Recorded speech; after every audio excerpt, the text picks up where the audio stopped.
G'day everyone, welcome along, welcome to Steelhorse Station. Hope you are all having a wonderful week.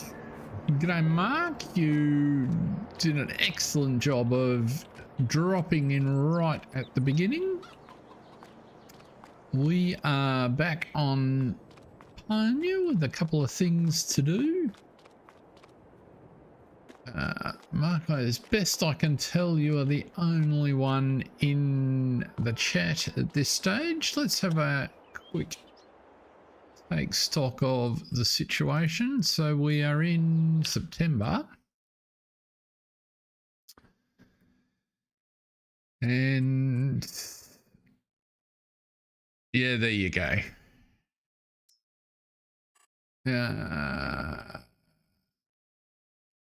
So I picked up a couple of contracts which we'll look at the minute. All our fields are harvested and our sugar beet won't be ready till next month. So that's all fine. The animals, chickens have got food, cows have got food. So that's all good. It's only showing red because the capacity is much greater down there. So everything's fine there. I did move some eggs not too long ago. So that's why they're not showing any. If we have a look at the productions, don't worry about the fertilizer. I'll come back to the dessert factory in just a sec. Everything's in pretty good shape. There is some product to sell if we get to it later on or we need the cash. We're not worrying about the garden because I've turned that off for the minute.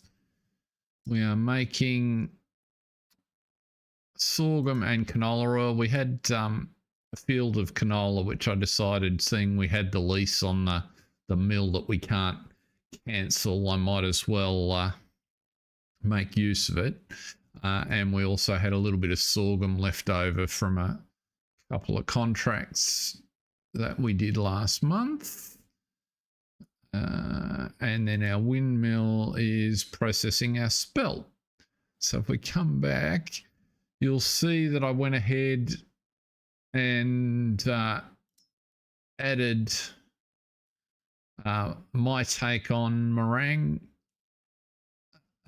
Mark. So in lieu of what you decide to do, obviously, if you do go ahead and add it, I will update with yours, but I thought it was a good opportunity to experiment. So this ratio, I tried to follow the same lead that you'd applied before. This ratio is pretty realistic. So I just upscaled the actual measurements from my wife's pavlova recipe. And made a guess at the volume of meringue that would create. And then made some assumptions that sort of seemed vaguely scaling realistically. So I didn't want it to be, I wanted it to, let's talk about what I did want rather than what I didn't want. So what I was aiming for was to slot it into the factory as potentially something you might make if you don't have lots of ingredients on hand. So if you've only got a small amount of sugar or eggs, you could make it. It's not particularly quick, so it's a much slower cycle time. I mean, it's not pedestrian, but it's noticeably slower than the other ones.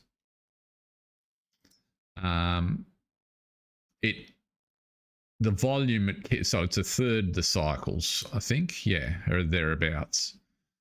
But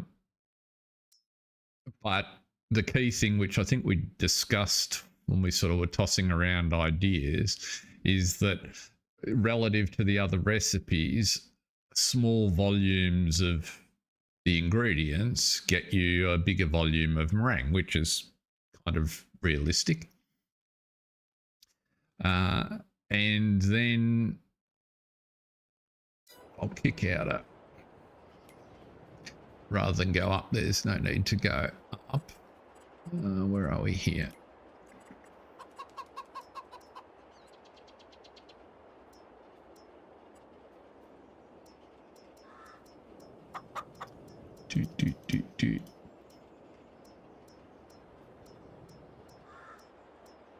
I haven't actually produced any, so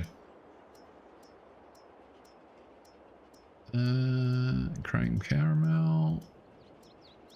It would be the other way around. Why did it not come up? I haven't gone past it, surely. Maybe there's an error in my definition.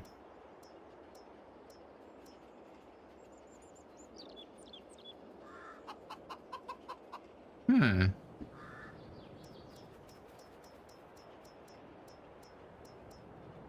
There must be an error.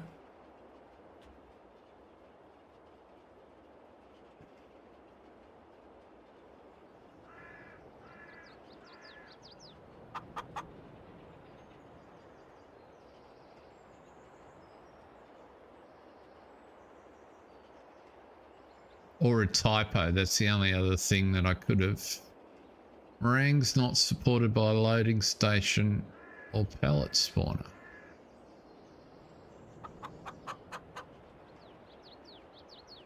Huh.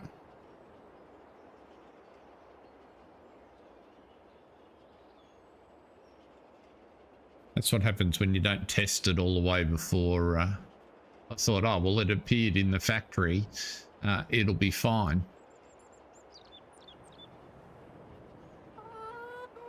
So I've put it at the sell point. But the mod itself... That's really odd.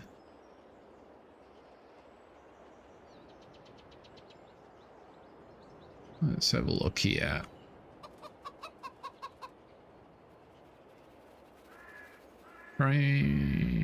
Dessert factory.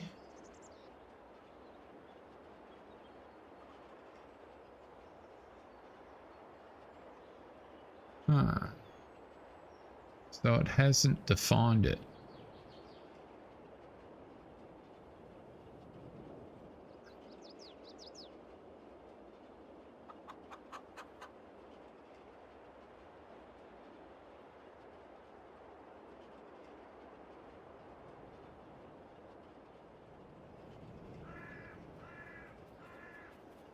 I don't know what I've done wrong. I was quite pleased with myself. I thought I'd done a reasonable job. Even managed to do battle with paint.net and get the box label to vaguely look the same. Oh, that's where it's failed.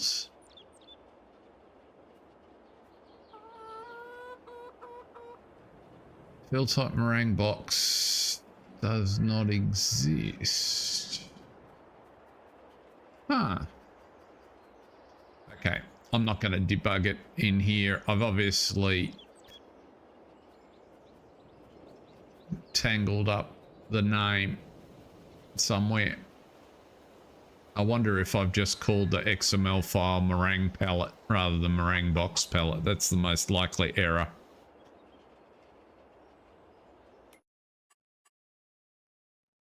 Let me see. Can I do that quickly and easily? Yes, I can. We go to there.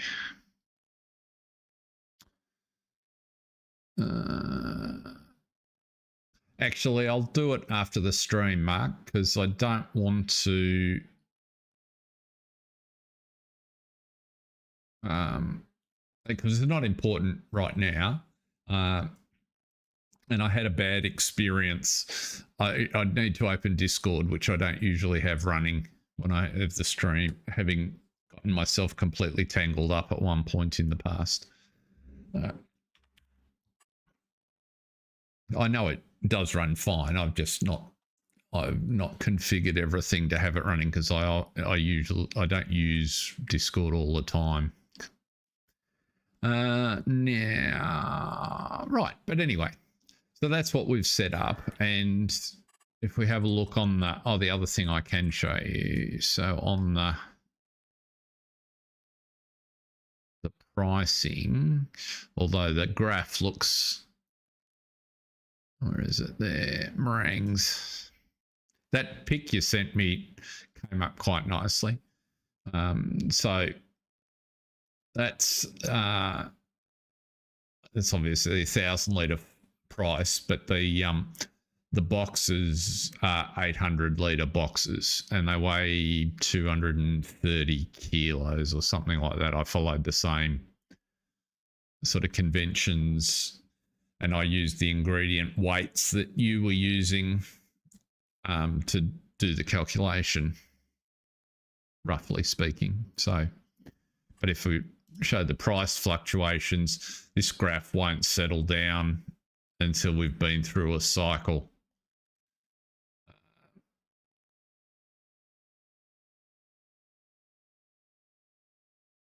So I have got a profile in there. And what I was aiming for was the highest value month to be December. So sort of working on a Christmas peak with a reasonable sort of near high in July, August, sort of for summer, and falling away at the beginning of the year, like pretty much falling off a cliff after December and then recovering through the year is kind of the plan. So just had a bit of a fun with it, but I'll send it to you and you can see what you think.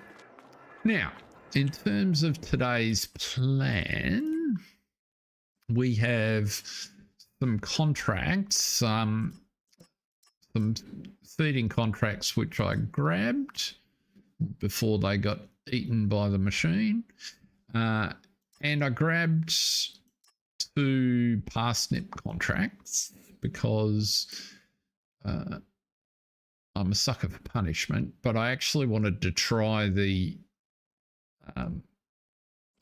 harvester that with the boxes, try boxing them up.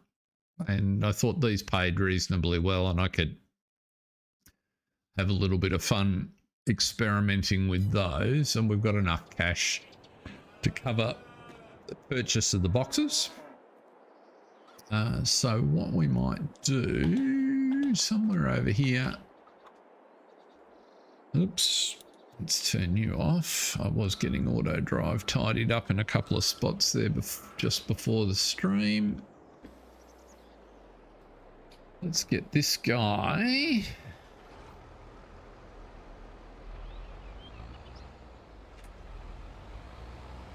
Which way do I want you to go?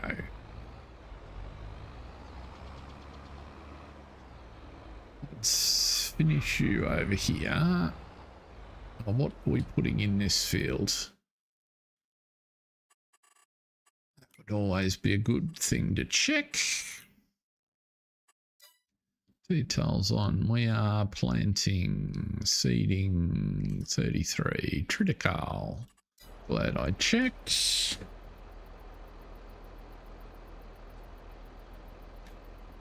Excellent.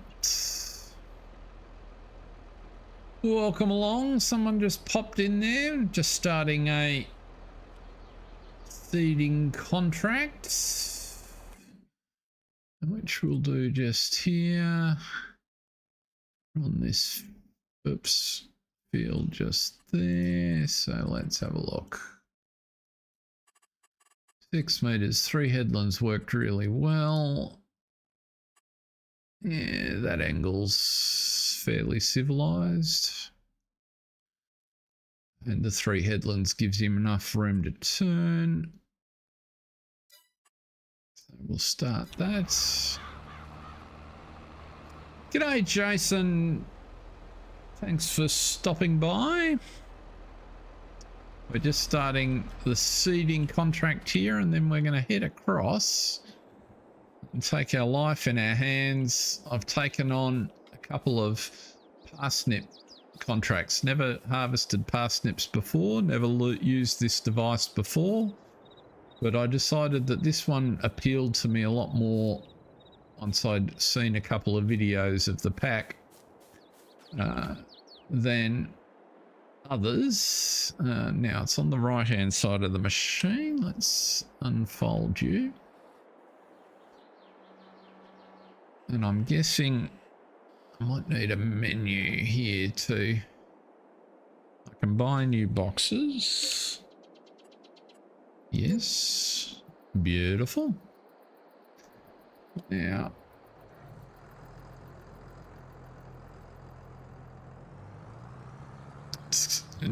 I'll turn around here. We'll use the edge of this guy's field to get back up to the other end.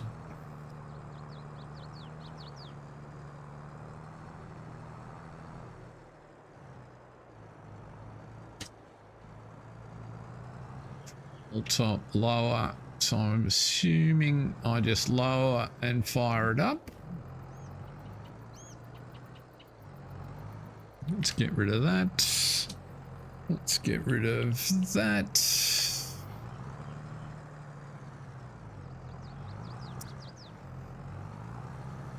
Are you gents both drowning in the hysteria that is the Giants announcement?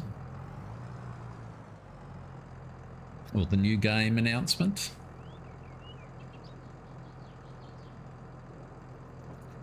Welcome along, someone else just joined. Now if we put that down, so we'll lower him down, turn him on, we should, there we go.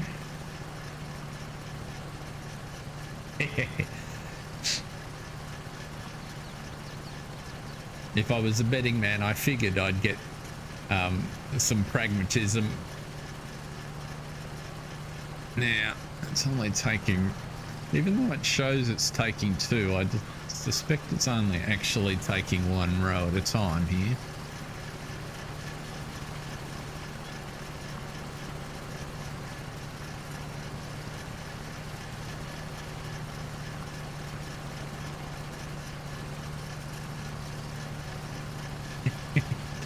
Oh, you sucked in, Jason.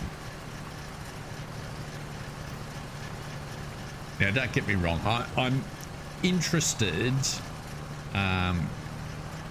but I take the releases from marketing folks and the marketing videos with a grain of salt, I must say. What's happening here? Okay, that looks all right. We'll just get a bit of a headland sorted out so that we can see what we're doing.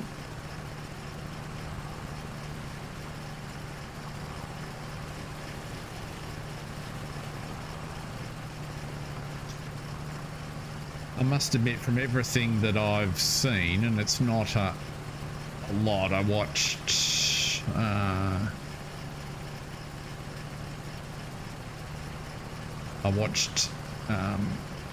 the video clip that was released, and then I watched Argsy's sort of first impressions, and then I probably got to about half of Argsy's stream last night.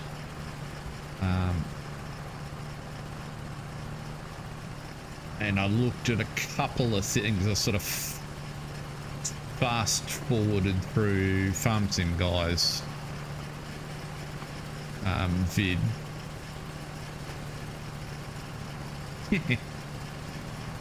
Exactly, but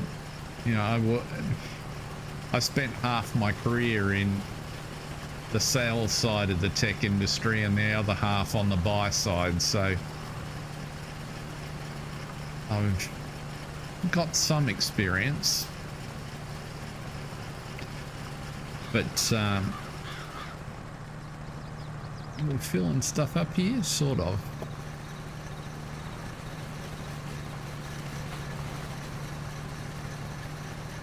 What I liked about it was a fair bit of stuff written about changes to the modding environment and the engine, but without any detail. And so for me, the most interesting parts of it are those. And that's probably a lot different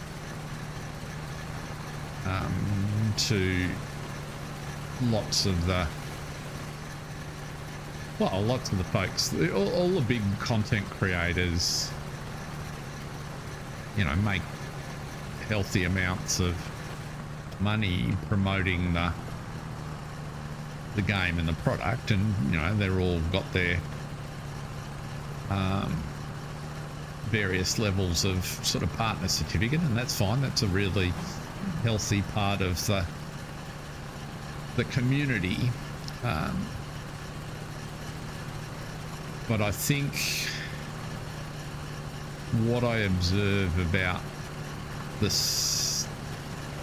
state of the game and kind of what they're trying to do and where they operate, the biggest factors in the game's next period of success are going to stem from further enabling the modding community, because it appears to me from a long way away and the outside that some of the best content is consistently coming from private developers, and therefore, you know, Giant's main role in the process is more and more in providing the infrastructure for that community to be able to do what it does. So I think, you know, I'll take with a grain of salt until Mark finds some details out, but how easy they'll make it for modders, their track record leaves a lot to be desired.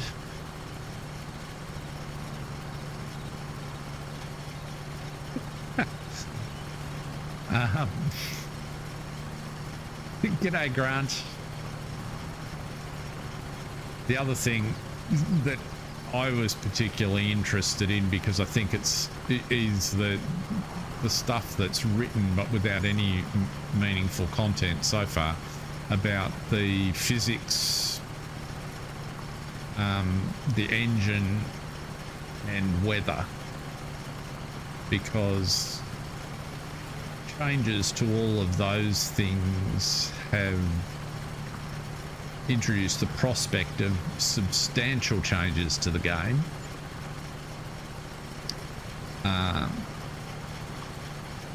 But equally, you know, having at least some understanding of the underlying technology also represent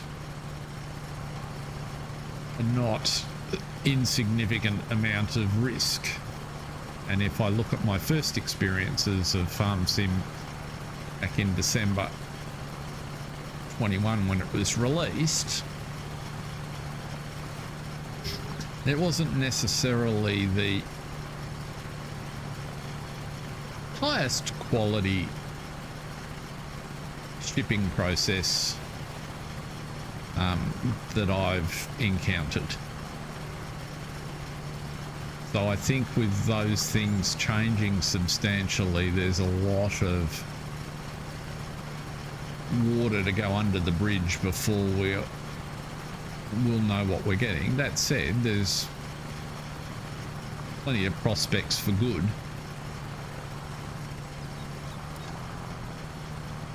And I think that's a good one, Jason. So I understand why they kept them alive as long as they did, but making the decision to leave behind obsolete equipment can only help reduce the complexity and the issues with testing and managing their code base. As it is, it's inescapable. They've got to run 2 code bases, and for a small company that's actually pretty difficult.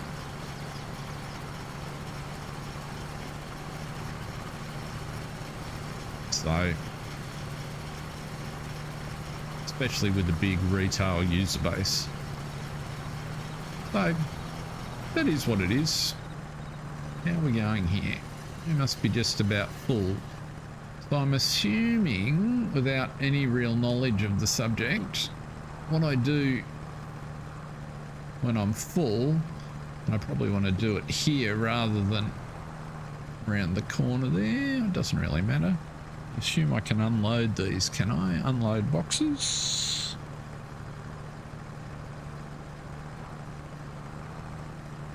Right. And then I just fill them up again. Lift top. Yeah. Do I have to turn it off? No. Okay, I've unloaded them. Lift it.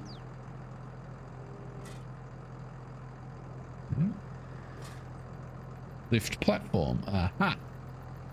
Load boxes. No, I want to buy new boxes. Yes.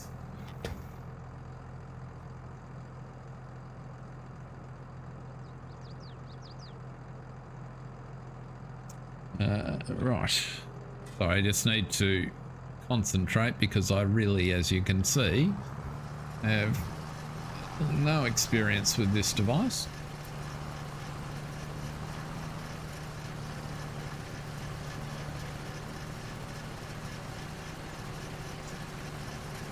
Yeah, all games need to move on at some point, and there's such a big difference in the graphics processing capability between well, I've just got PlayStation experience, PS4 and PS5.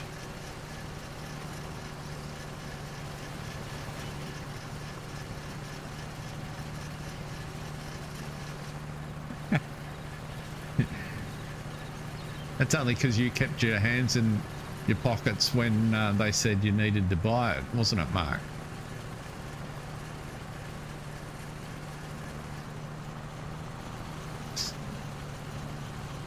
I had a rush of blood when I sort of realised that I could get the Seasons Pass and the Premium expansion all sort of rolled in together, so I decided,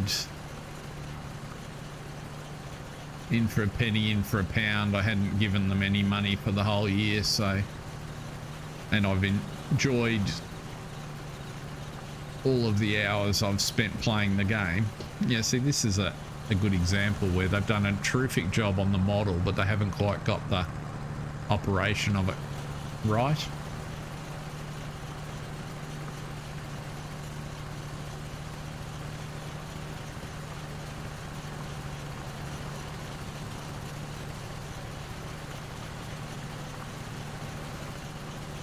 Oh, it's raining. Does rain affect parsnips? I'm assuming it'll tell me in a second if it does.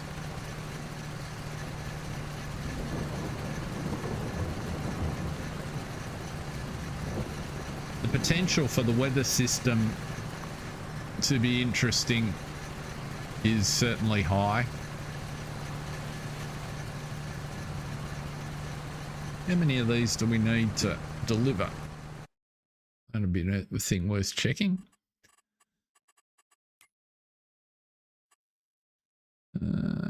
We're on field 431,000. So is that Seriously, 131 boxes of these. What's in a box? Is it 1,000 or 2,000?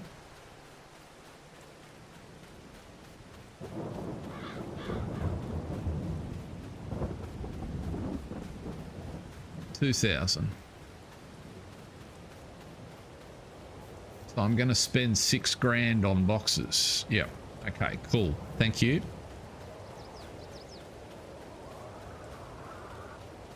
At least we've got enough money to buy enough boxes. 60 boxes feels like a lot.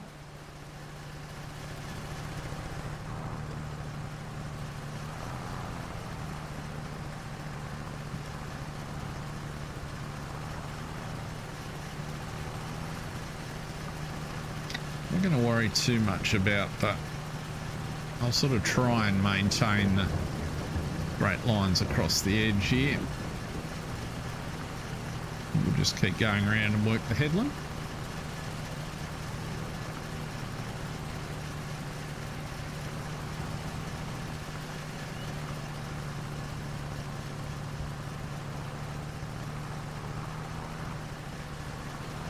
I certainly felt in their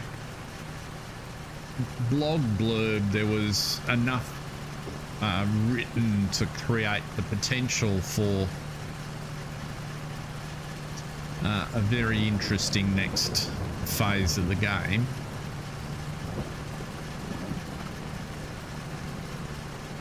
The bit that I'm hoping they spill the beans a bit more on with you guys at FarmCon is all of the animal management stuff, because that seemed quite light.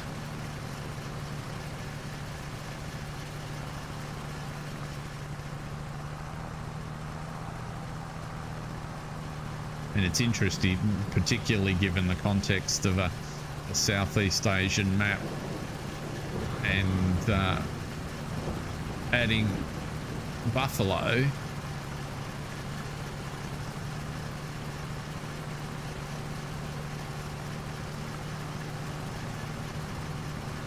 I would imagine it would be. Apparently, I haven't watched it, but apparently DJ did a session with Kermit that had quite a bit more content, not shown necessarily, but at least features unpacked a little bit. So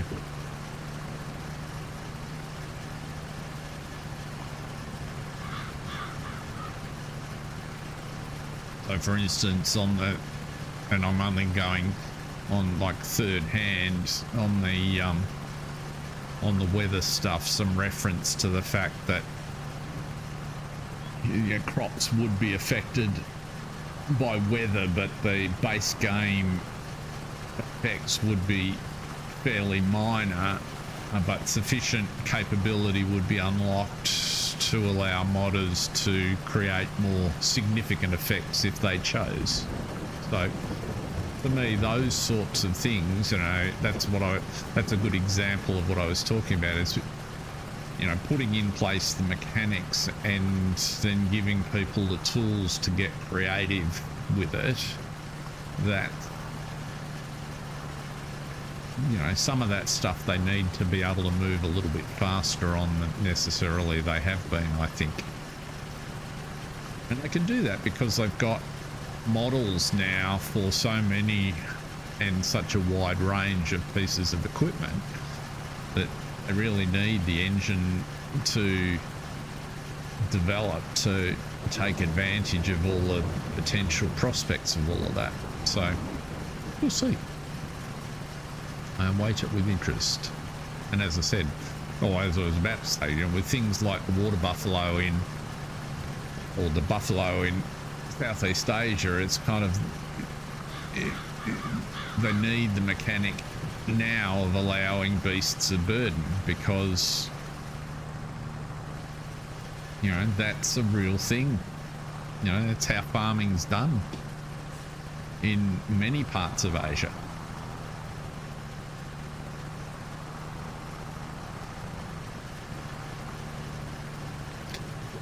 That would represent, done in a, you know, respectful way to their values as a company and the ratings they want to maintain, that would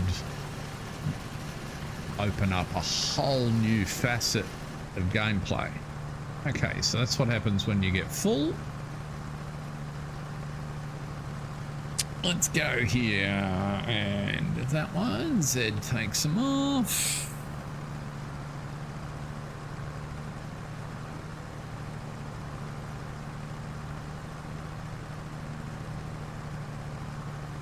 Was it Z to put the platform down? No, that one, comma, yes.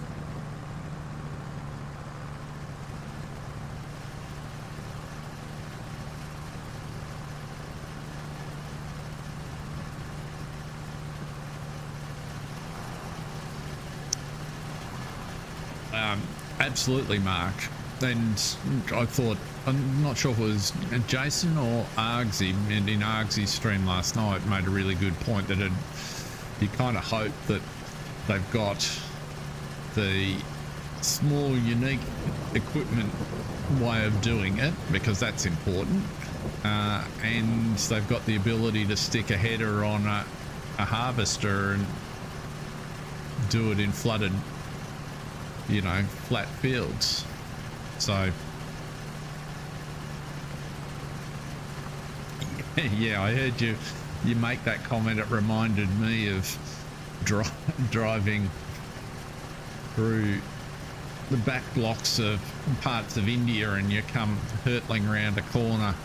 I wasn't driving, but wasn't allowed to drive in India, company policy, but hurtling around a corner and you've got crop laid out on the road.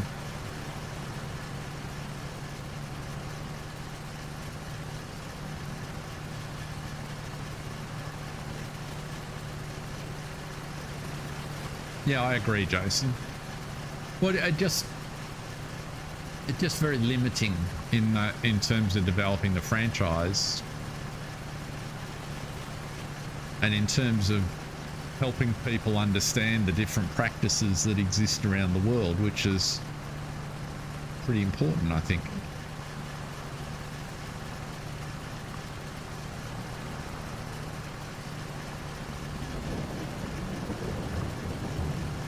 Oh, well, we'll, what is it, week and a half till we hear what they've got to say at FarmCon.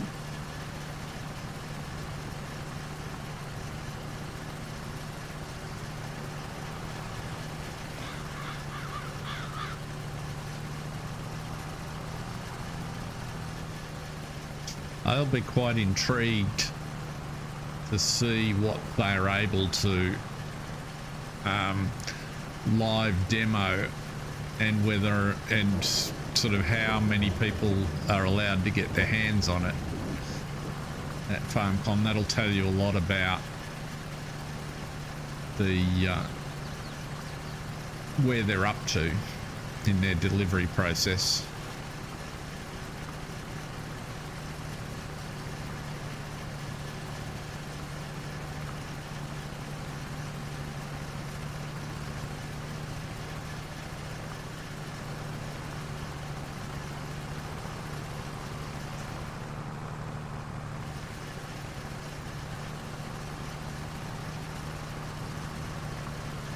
I thought this map had multi-terrain angle, but obviously it's not quite. Either that or this crop doesn't support it properly.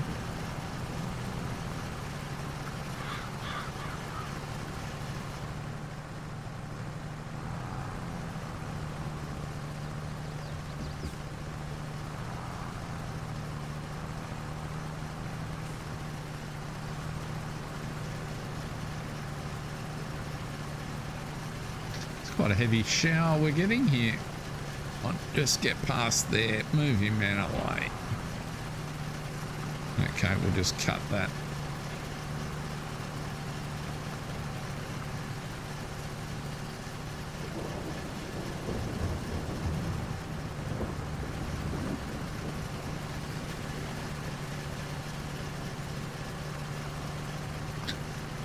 Yeah, I can imagine that. It's kind of where, as not a farmer, I miss those nuances because I don't know, and they're the sorts of things that I'd look to learn. It's a bit like, whilst I've learnt a lot in the last couple of years, I have no meaningful understanding at all of the distinctions between subsoilers, power harrows and plows. Now, you know, given that they're all in the game as pieces of equipment, it's really only a limitation of the engine that's means that that's not yet been given some effect.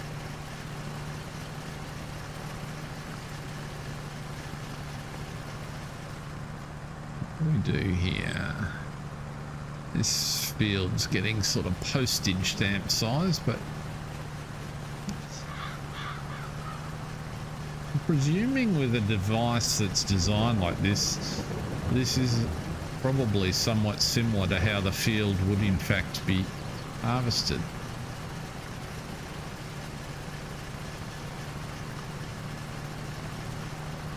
Even if the tractor doesn't damage the crop, I can't imagine that farmer would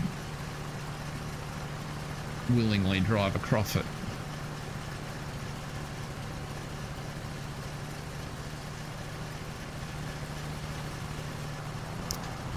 Yeah, it's funny you should mention that, Jason. I was thinking the other day, so I don't know if you guys have, I know a couple of you have seen what I've been up to on Silver Run, but the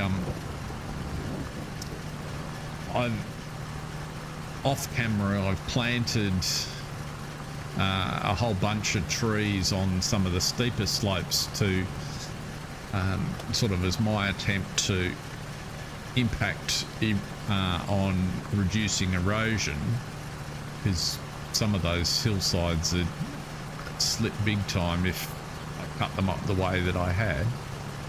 And I was actually thinking on here of potentially planting some poplar rows between some of these fields down these strips that they've got dividing the field, just to try and reduce the wind effect. I don't know how realistic that is, but it just strikes me as something that might be interesting to do. What do I want to do again? I want to do that one and that one.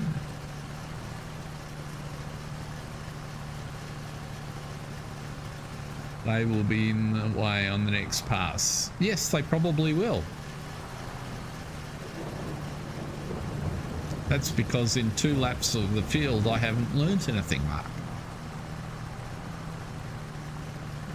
Just like these ones were. That's really what you're telling me, isn't it?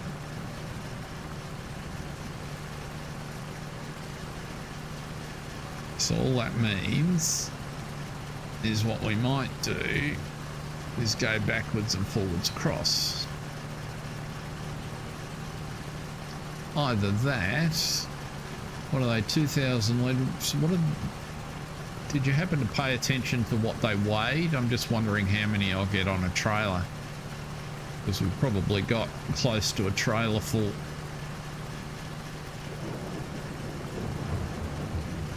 Let's go and get those bits over there.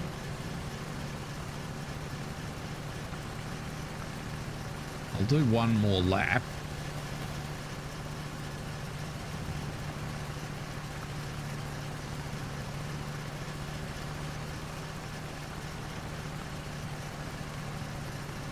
I don't know how I suppose you've got to look real close to see where you've missed crop and where you haven't.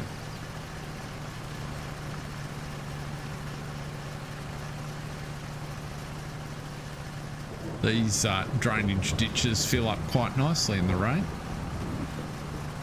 Another neat little feature on here. We might actually just pause there because it's the first time it's rained significantly while we've been on the map.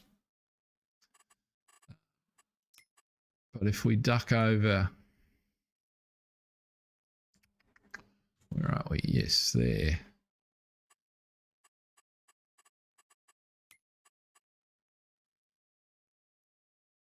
Why can't I go there?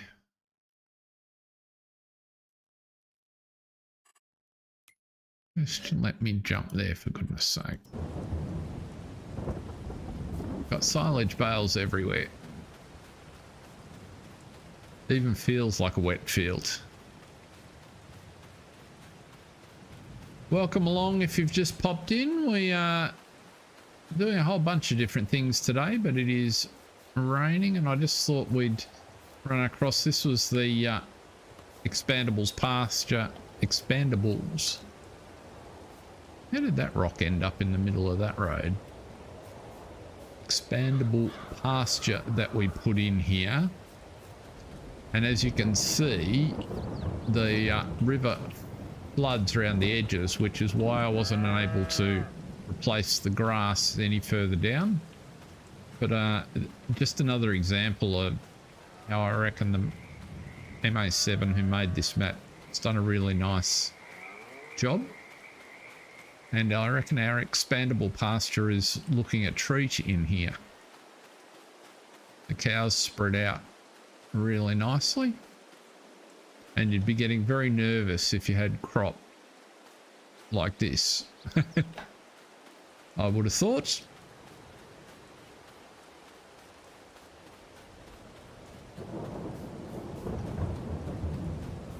I was explaining to Mark just before, welcome along if you've just popped in. So if this is your first time here, you won't be aware, but we've got Mark's dessert factory installed on the map and it does a bunch of desserts. And as a bit of an experiment proof of concept for him, I've added one. Yes, I'd seen it there before, Mark. So I've added a meringue, and my rationale in doing that, we haven't got to many of these desserts yet. We just made some strawberry sorbet when we had a small amount of sugar.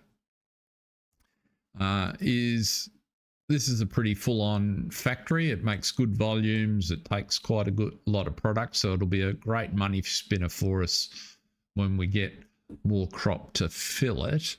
And my rationale was something like meringues with a slightly cheaper in terms of resources recipe. It runs slower, just gives us a product to produce when we don't have the bulk of some of these other things. So I had a crack at adding meringues. So I found out just as I was talking to Mark right at the start of the stream that I haven't got the box definition quite correct, so I can't actually spawn a pallet, but we will when we get some sugar next month, when we harvest our sugar beet, we'll look to make some meringue to go along with one of these other luscious desserts that we have there. Now we'll run back up. We need to, so you can see we get lots of water sitting on these fields. I suspect if I turn the mud on, the mud mod on, which I don't have loaded, it would be quite messy. We do need to mulch that field, but we're going to wait. Contract on field 33 is finished. Oh, that's right here. So that's good timing. Let's jump in there.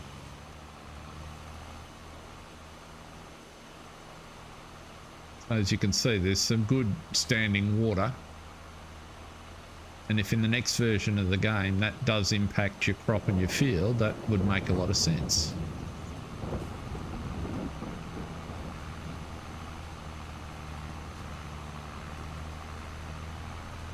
With that harvester, you'll miss 20 to 30% of the crop and no veggies are missed. I suspected that may be the case, Grant, and that's one key reason why I took the plunge earlier in the day and decided to have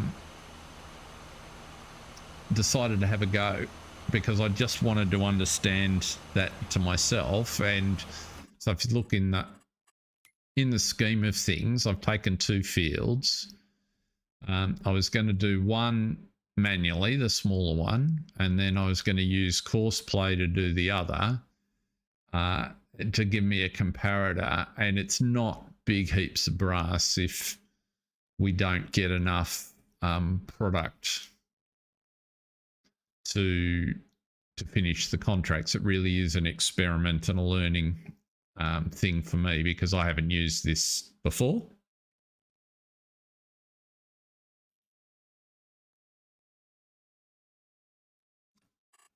Exactly, Mark. Yep. But flooding fields is not good, and at different stages it would have different effects, I would hope. So a wet crop just before harvest is not a good thing, or with a late frost or those sort of things. It just introduces the scope of variation. The devil will be in the detail in terms of how practical and realistic it is. You know, there's, like anything, there's probably a modest window to get it right and 100 ways to get it wrong.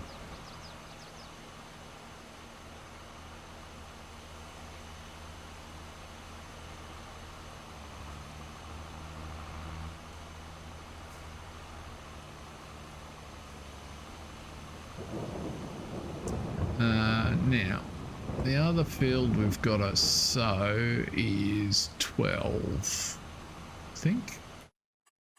Yes.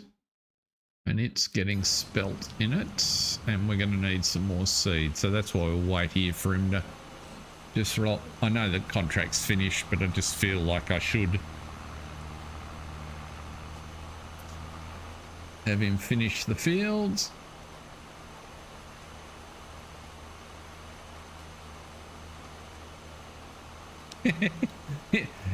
You mean they might have to learn that it doesn't snow in some parts?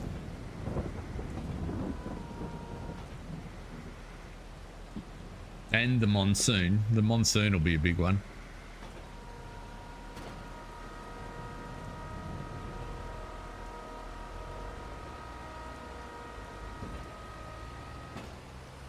To be fair though, that's not a Giants issue. That's a straight lack of understanding or attention to detail by the map maker. Right, Giants haven't put out a Southern Hemisphere map, so it's not entirely fair, I don't think, to ping them. Their calendar is quite capable of supporting no snow in December. You've just got to set the environment settings.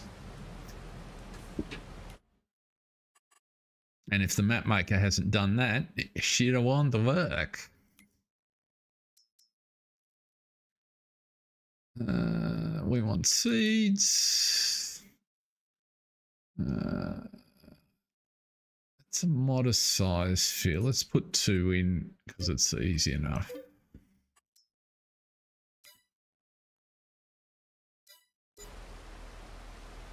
Yeah, exactly. Well, that's what's happening here. So that drain I pointed out at the field, right beside the field we're harvesting, that's normally just about bone dry. So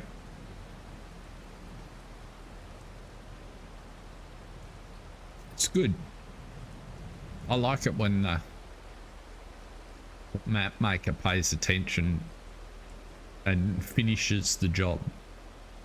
It really makes a difference to what it's like to play on the map, in my view.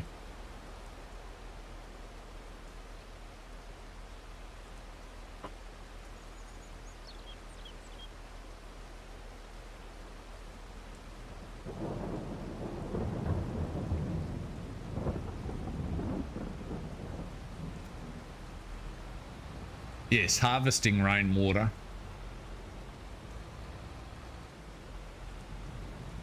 Well, then you might get an enterprising Australian farmer introducing water rights.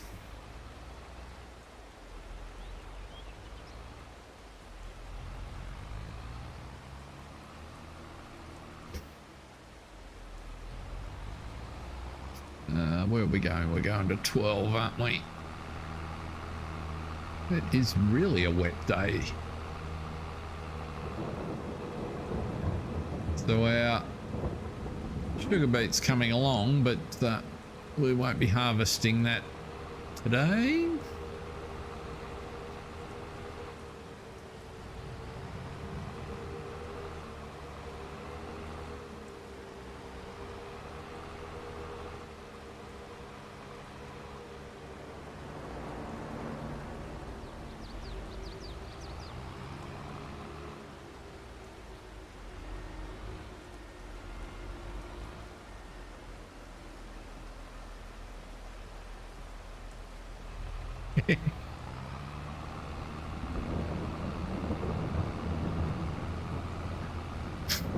Yes.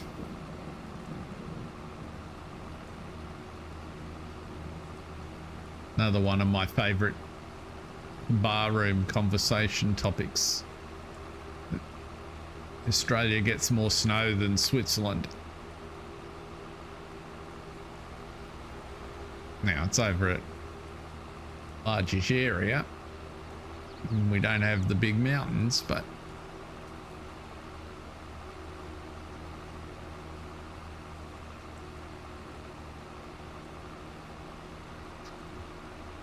uh, 12, which road do I go down? This road? It's the, yeah, this one will be the best way there.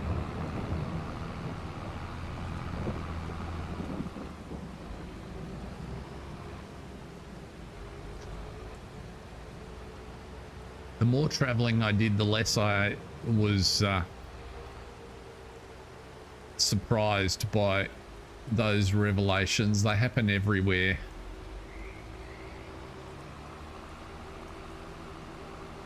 And the most surprising misunderstandings.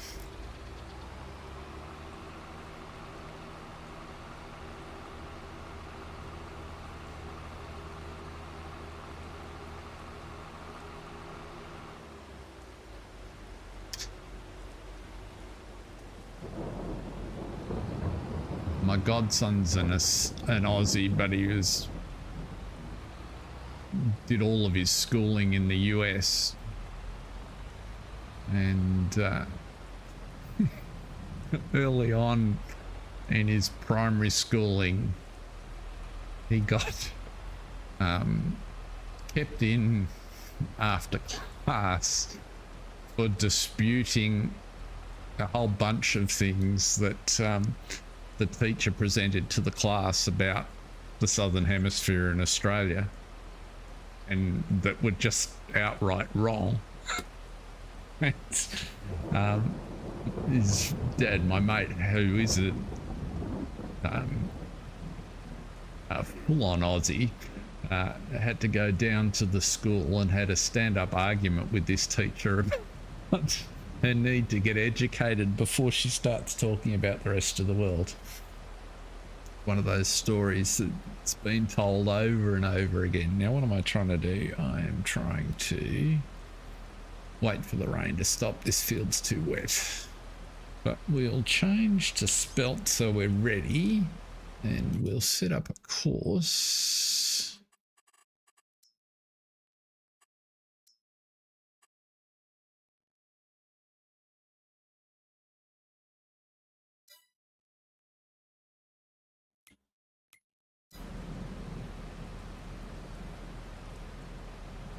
I'm pretty sure it's volume, Grant, actually, because the area,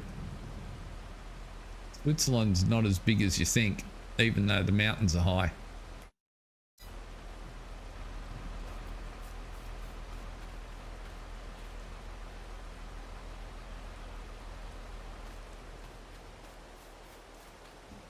Now we'll just leave him running there until the rain stops.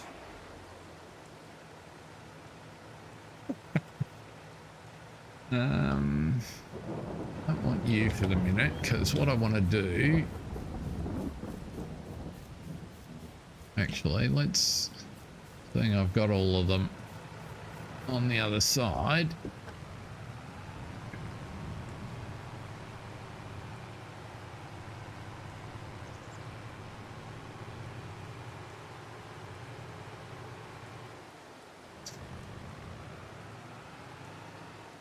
We'll do this the hard way first, and then see how crap I am at it.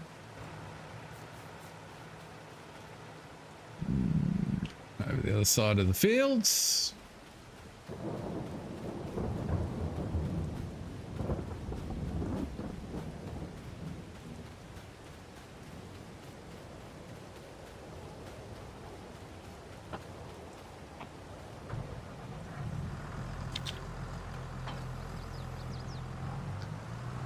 I haven't used this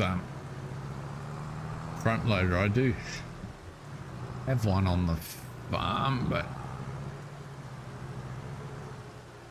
I'm intrigued.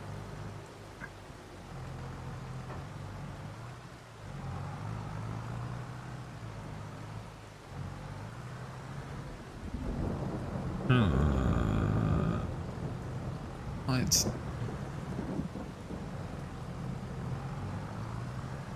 those prongs are only going to go down one. Oh, I see.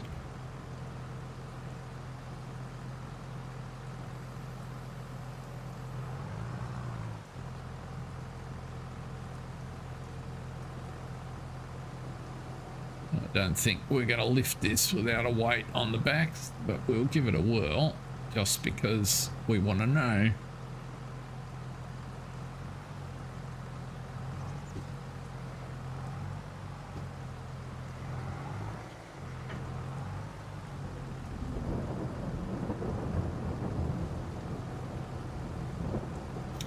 Heavy, I'll give it that. Can you tilt that back?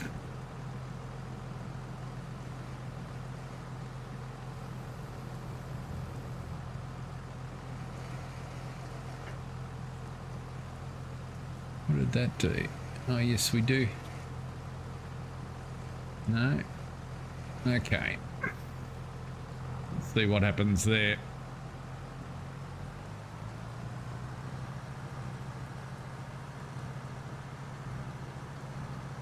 Not really asking for a physics accident, is it?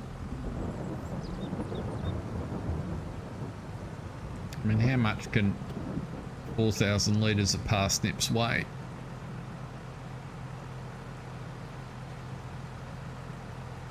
Oh, just got there.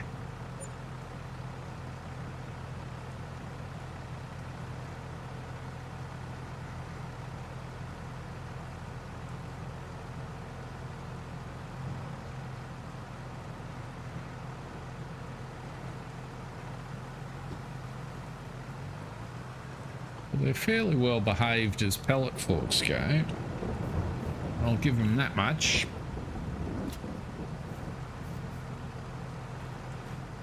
Even if I was asking a little much of them.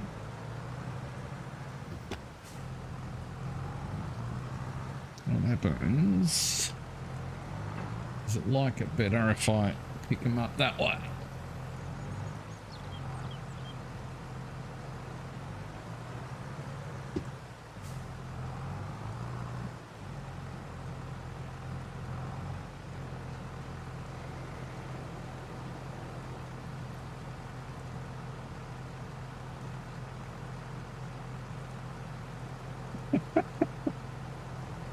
Oops.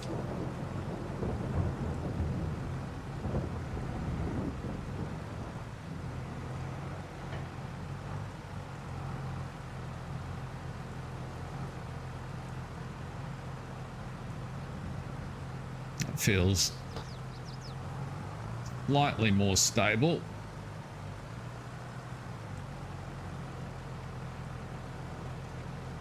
The emphasis on the word slightly.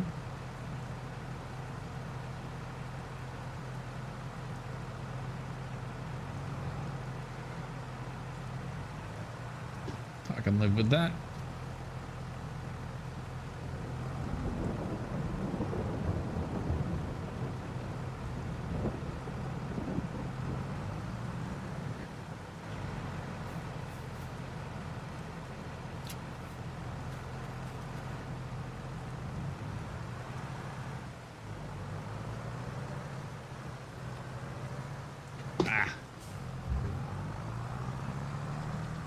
Turn much better if I turn the wheel.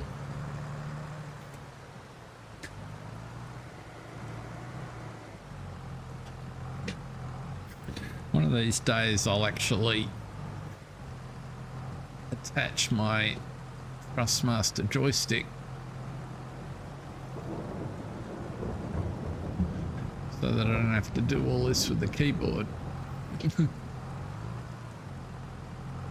Whoop.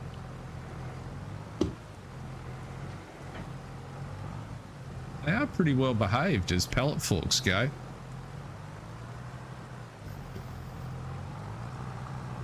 I'm having less hassle picking this stuff up than I have experienced with many others. Now, is that post in the middle of this trailer a rigid collision? Does anyone know?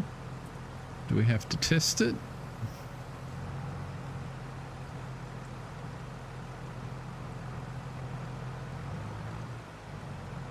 Maybe not. Good. Ah, get on there.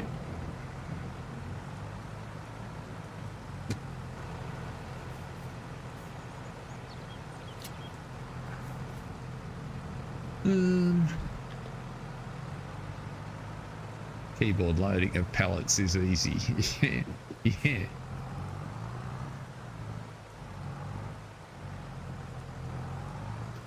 It's not difficult. But it's not my... Yeah, his shift R or B. I knew where you were going with that, Grant. I was under... Whoops. No illusions. That's where I get stuck is... it's actually a miracle that it's taken me that long to hit the H key to... Put that down. Put them down.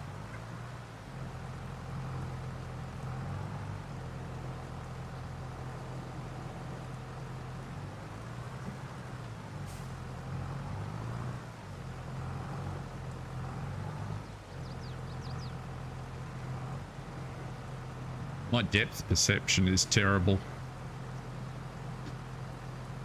Demoted to the broccoli bins. Oh, there you go.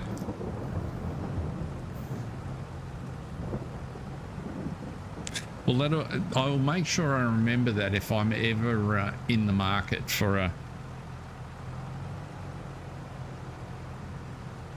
forklift. I can't say I've ever driven one actually, or a front loader for that matter.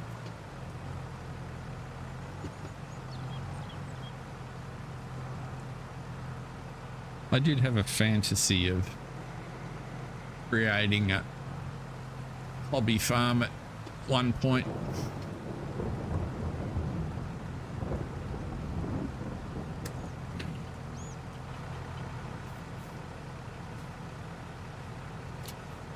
Got so far as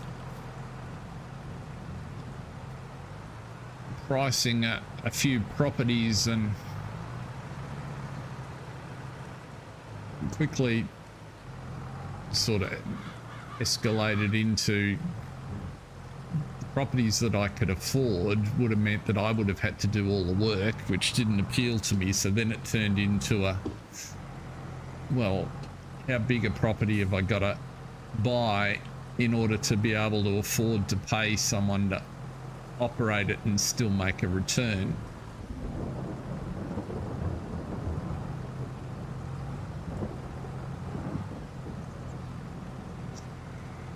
So, oops.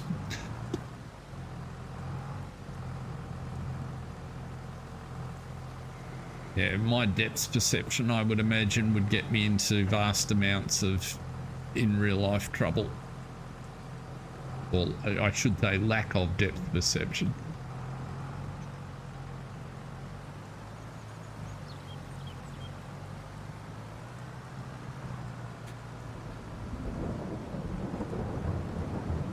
I can safely say this is not the worst job of trailer stacking I've ever done.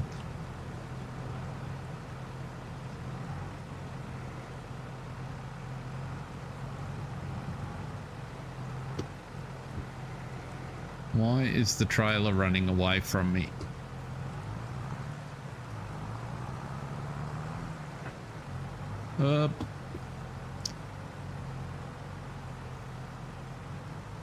That was a bit weird. Yeah, well, that was the problem. I was sufficiently savvy, Jason, to be aware of the pitfalls. And so then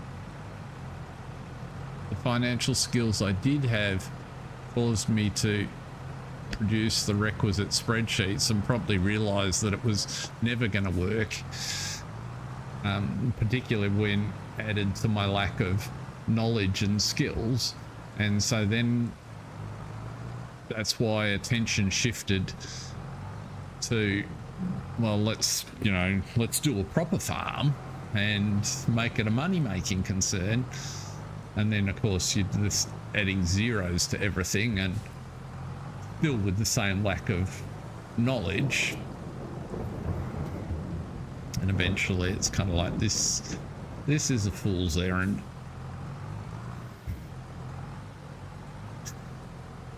I was not sufficiently wealthy or with enough earning potential to fund what I needed to make it work, so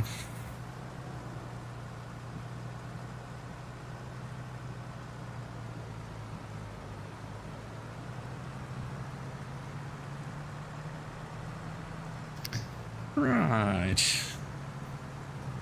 Good job to do while it's raining. Oops, a bit wonky there.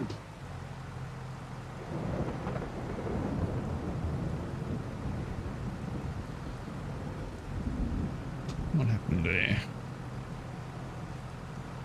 Why is the trailer moving? Let's straighten those dolly wheels at the front.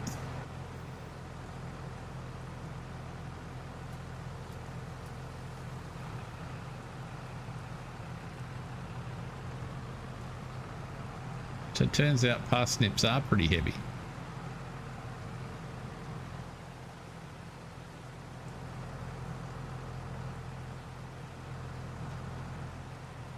How much have we got on there? 24,000 kilo. Oh, and it's, I've got the weight limit on, so it thinks that's full. Well, what we'll do, where do we have to take them? To the supermarket. That's an awful lot of parsnips for a supermarket.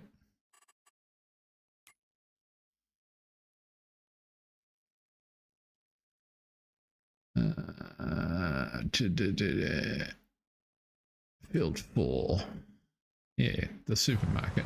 Well, that's not far away. Let's zoom over there.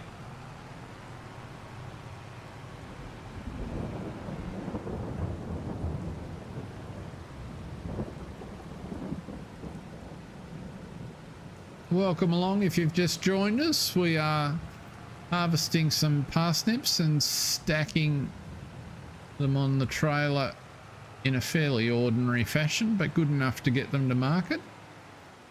I am thinking, rather than navigating the bridge,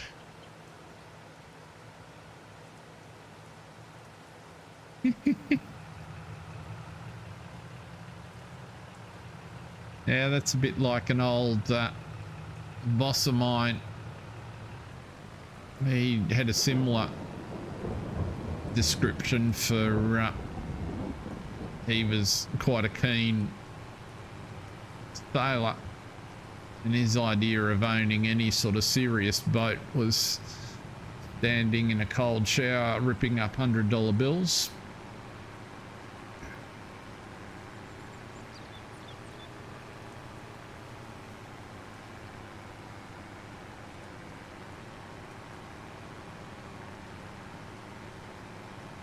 That said, like anything else, with skill and a little bit of luck, there's money to be made.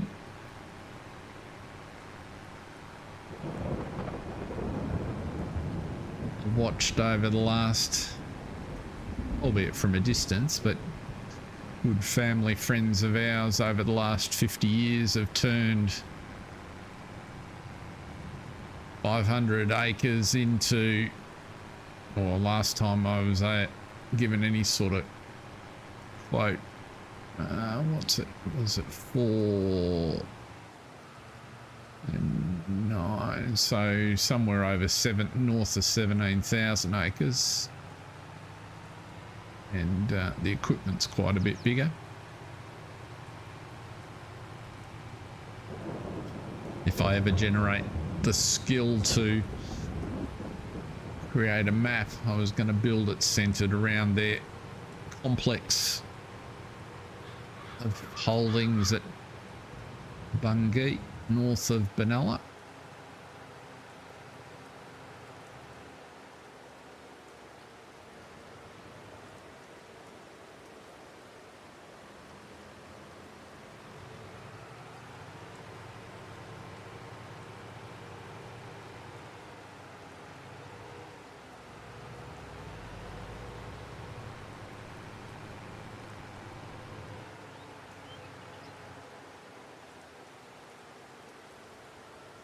Come on, off. There you go. Just missed you. I'm going to take this corner too. Which way am I going? I want to go that way. Coming in from the wrong direction. Does it every time. Whoop. Need a bit more weight on the front.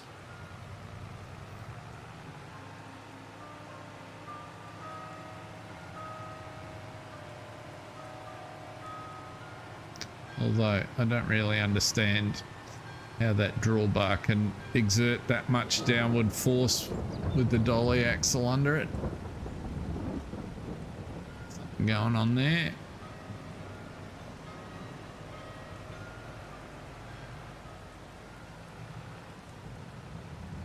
Now,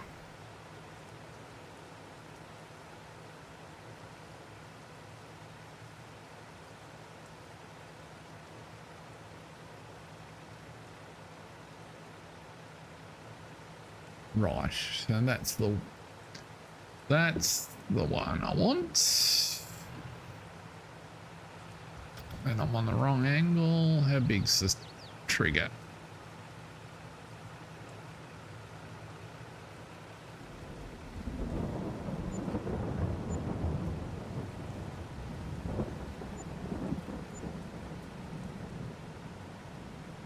Right, so that was the bit that you alerted me to the other day, so at least I get the money back for the pallets. So that makes it a circular process.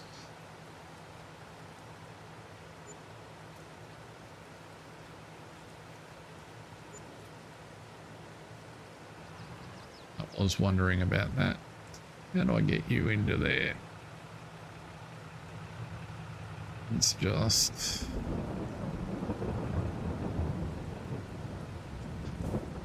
try and cut in a bit sharper, shall we?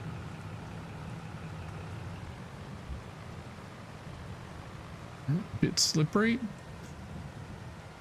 That's the other thing that I hope we see in the new game is better friction model as part of whatever they've done to physics.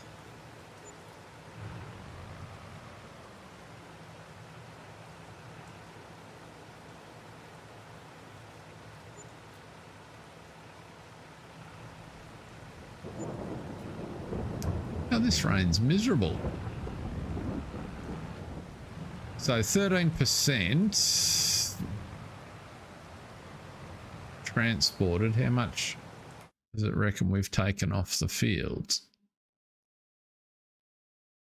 We've worked the field 16%. 13% transported, but we delivered 20,000. There should only be 6 more lots. I'm very confused about its calculation.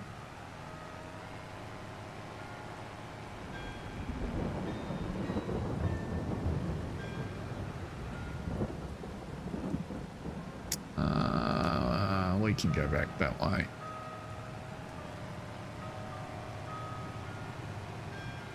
Oh, we'll be on the wrong side, but we're empty.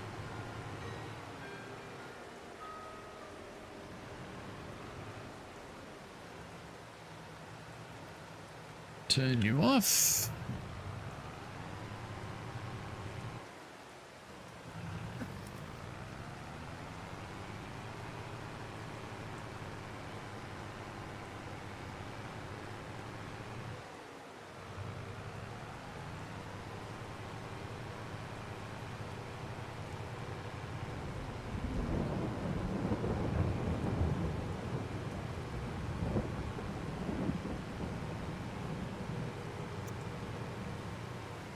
Now, where am I here? I want to be there. Next bridge.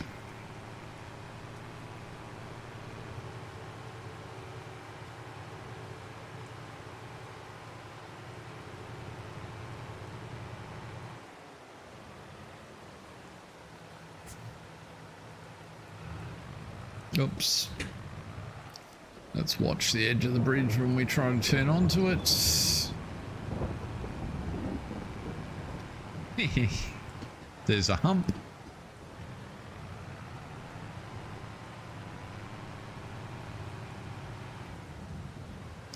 Now, to your point before, Grant. Oop. I think it is really hard to tell where there's crop in the ground there, but it is still there. But if I drive up there with the harvester, what do I do with the...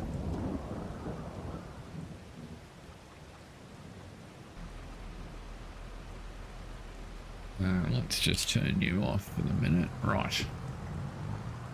If I drive up there with the harvester, I think we'll find that I'll pick up a reasonable amount of crop.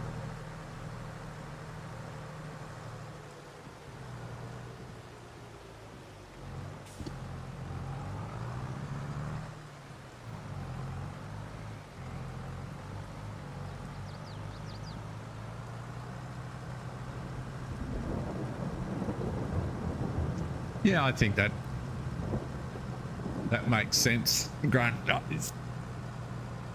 To be honest, when I started the thought, I had no intentions of trying to earn a living from it or even managing to cover costs. What I was looking at, and you know, the first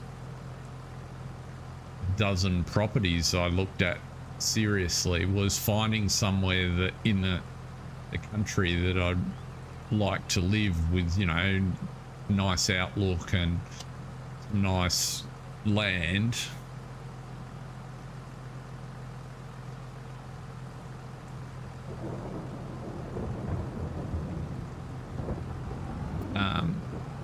And you know, the hobby farmer side of it was just a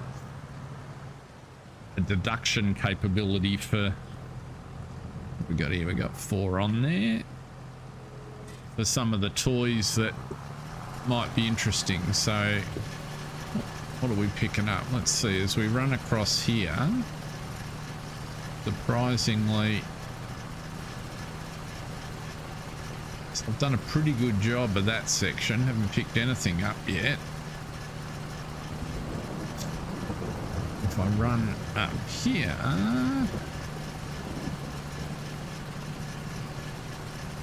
same. That's interesting.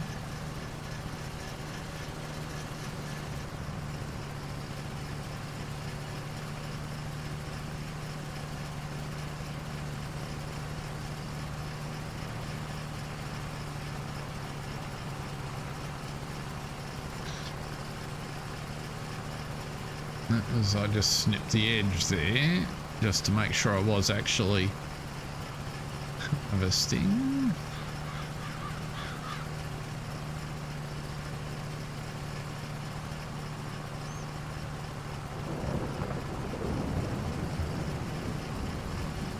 I'll take this bit that I know I drove over before.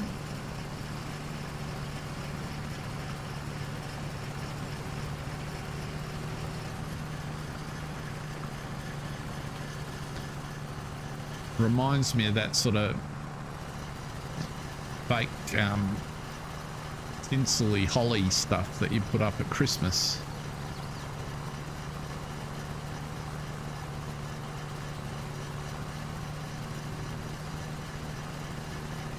That's often the case with those sorts of hobby businesses. You need to find a niche where the paid price is comfortably above. Some people are really good at doing that sort of stuff. Okay, let's get a few more rows off here. So interestingly, I didn't seem to find a lot of mist product when I drove around, so either I've miraculously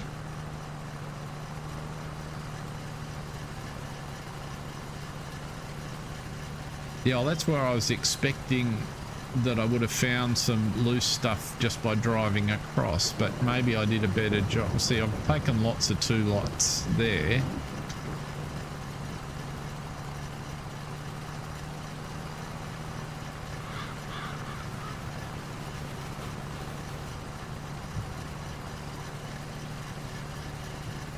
When I drive down the other side again, because I know the other side was where I tended to take 2s more frequently.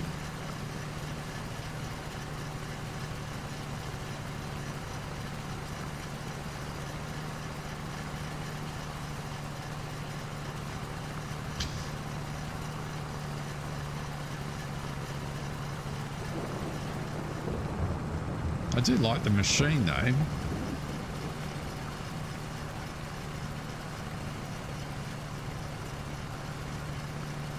I reckon it's a cool piece of kit, and I like the concept of it boxing it up and you can drop that. And of course I could have used auto load to pick the boxes up, and that would turn that bit into a doddle.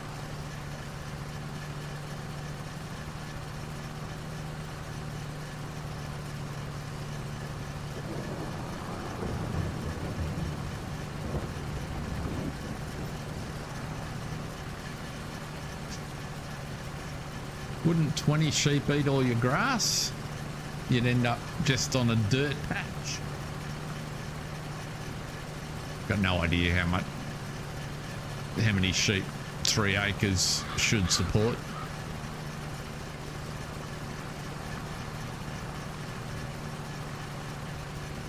The farm I spent time on as a teenager was running about 1,000 to 1,500 head. And we were regularly moving them between 100-acre paddocks. Now, if I drive down here, am I getting any from... So this is looking like I've miraculously managed to pick it all up, Grant, which, given the number of places where I missed rows, I would have thought was odd.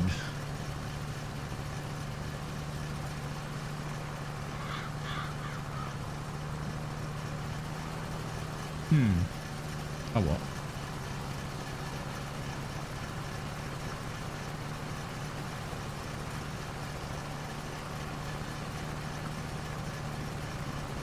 Now you're talking. Barbecues at Jason's place.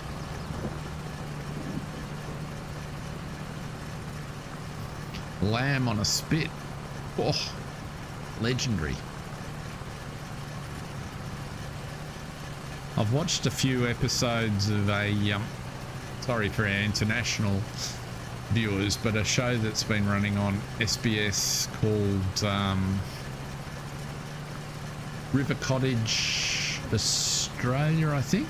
I'm guessing it started out live as a, maybe even as a YouTube series, but it's a TV show now, and it's a chef who's set himself up near Tilba in the south coast of New South Wales, and he's doing all sorts of sustainable things, and it's a bit more than a hobby farm, but he's sort of fitting right into the local community, sort of very much along the lines that you were talking about there, Grant. So, you know, over the space of, I don't know what sort of period, a couple of years, he's added bits and pieces of all sorts of livestock. So he's got, you know, one episode was he added a dozen or so piglets, and so then he raised them over a couple of years and fattened them up and sold a couple, traded away a couple. You know, every now and again he cooks them. What am I trying to do here? I'm trying to put that there so that I'll drive over at the top of it, just like Mark said last time.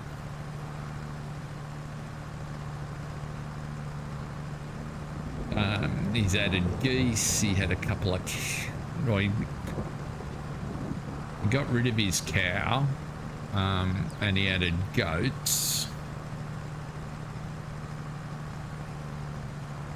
And he's in it's a pretty lush part of the world, so he's got quite a sizable cottage garden where he makes enough to, or grows enough through all the seasons of the year to be able to supply boxes, weekly boxes, to the handful of boutique cafes and coffee shops that are in his area. It's kind of a neat little concept. Every now and again he, you know, cooks something using the produce garden. He's got, you know, weird and wonderful, he made something out of tamarinds the other day. He's just put a beehive on property, so he's doing his own honey, and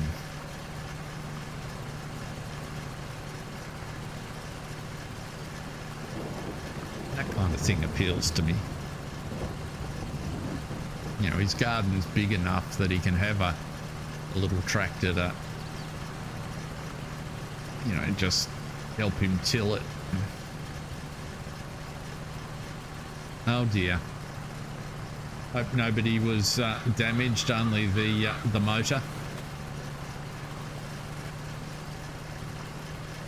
There's no problem with whilst it's very helpful to have the viewers, and I enjoy the company, I do understand that people have stuff to do. The car on the wall, see, it was obviously the wall's fault. It wasn't there the last time she drove past.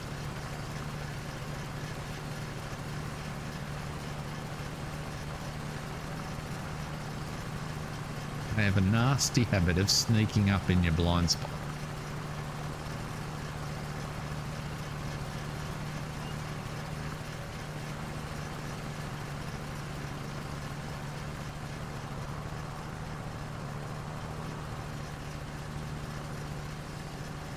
Ah, those walls, yep. Just as well she was able to stop quickly. Could have been a much worse accident.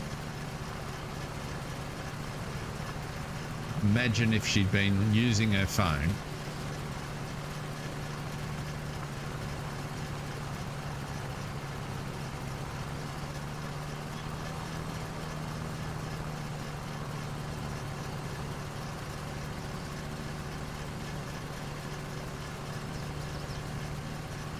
Excellent. Good to hear.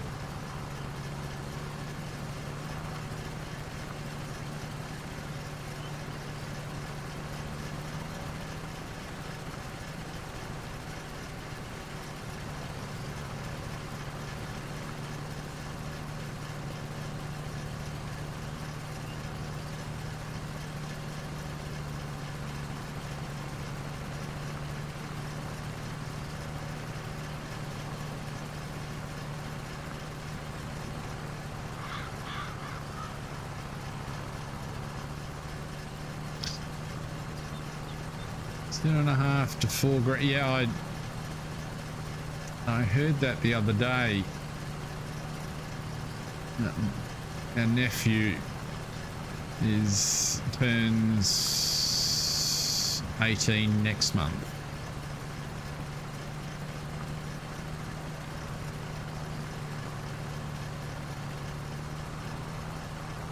In fact, he's just finished his exams. And hopefully we'll make his return flight from Barcelona without getting into any mischief. I think he's got his final speech night or whatever it is on the weekend. All I know is the parents are celebrating because that's the last of the school fees. Now they've just got uni to pay for.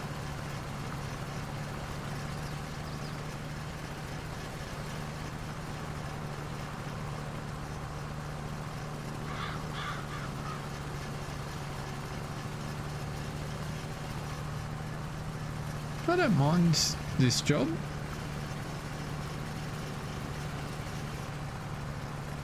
I don't think I'd want to do it every time, but it's actually quite cathartic. Collecting. Gee, Mark, who put those pallets there?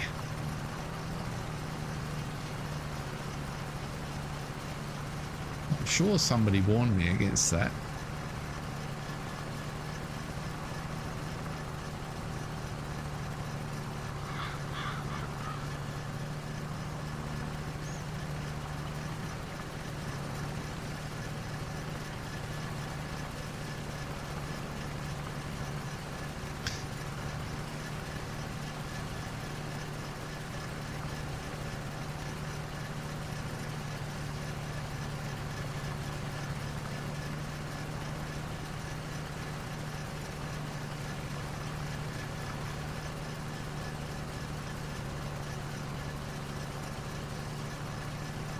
Those insurance prices aren't a million miles from the prices over here, keeping in mind that, you know, whilst everybody likes to use the exchange rate to convert, my experience is dollars are pounds. So you do have to factor the exchange rate in if you are actually travelling, but in terms of lifestyle, something that costs 100 Aussie is probably going to cost 100 quid or thereabouts. I used to have to have that conversation regularly with expats who would return home and want to take their UK salary in pounds and then do the conversion and, you know, basically double it into Australian dollars. And it's like, oh, it's got some bad news for you, sport. Doesn't work that way.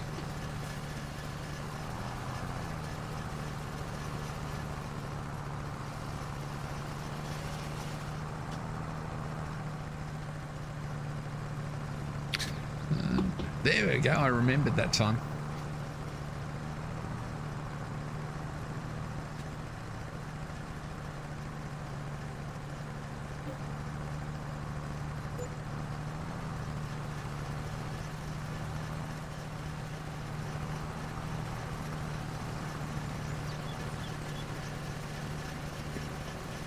Now, oh, it stopped raining, so we can just jump across to Cedar, where we can send you. We put it on spelt, so that's all good.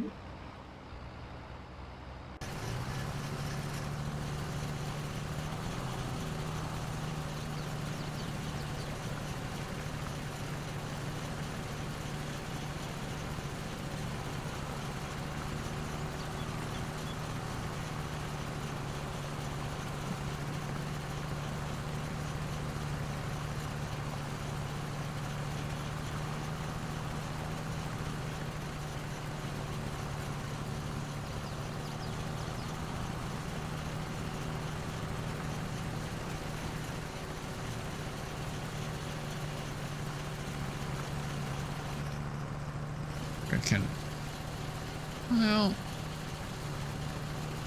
there's still quite a lot to. So if I put it on a worker here, just out of curiosity, what will? No field found. Ah.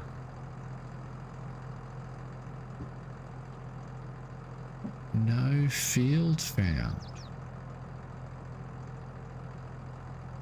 How bizarre.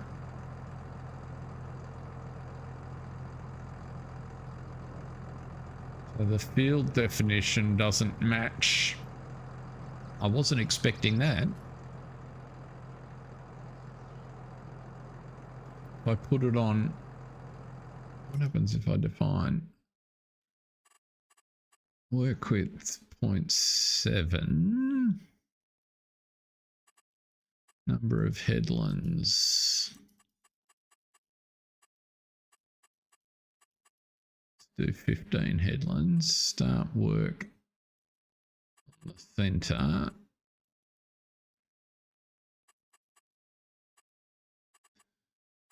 Smooth clockwise. Let's see where you go now.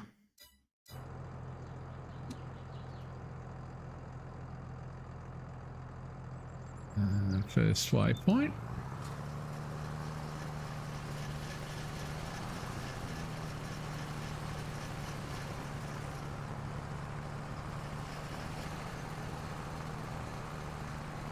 How bizarre.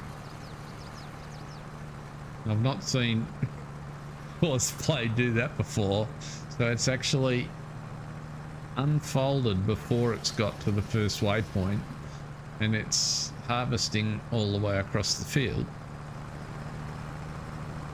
It's so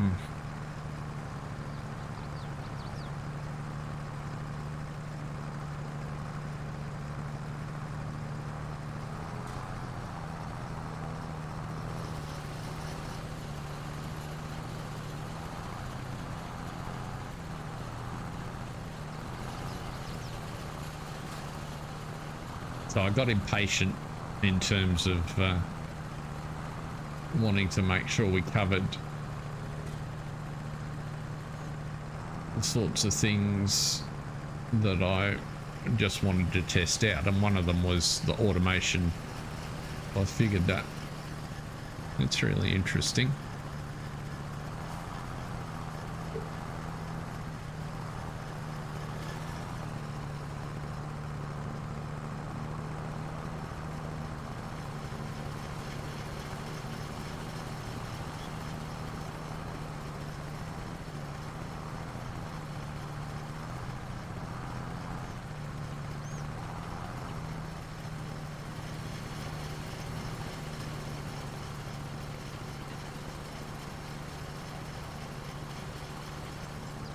I'm just watching it line up here.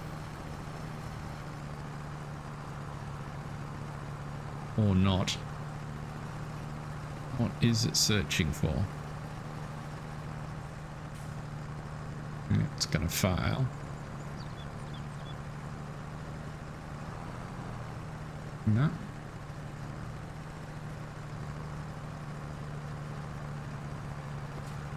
Okay. And we're harvesting again. Let's just do which side? Do the sunny side.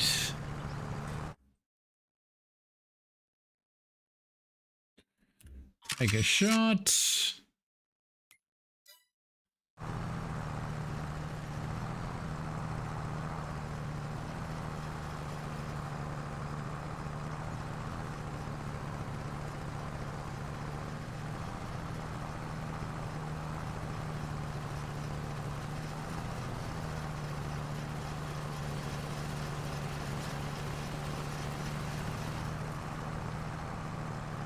The next thing I'm intrigued to see is, will it purchase itself new boxes when it fills everything?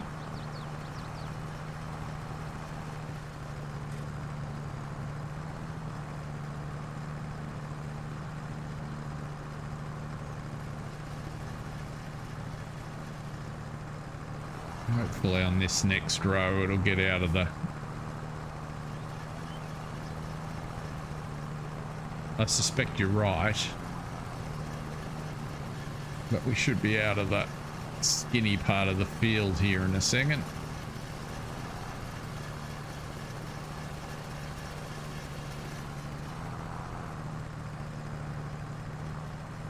Yeah, videos on how this stuff all worked were actually fairly hard to find. Like, they exist and you can go searching for them. All of the big content creators have something, but you got to wade through quite a lot of stuff.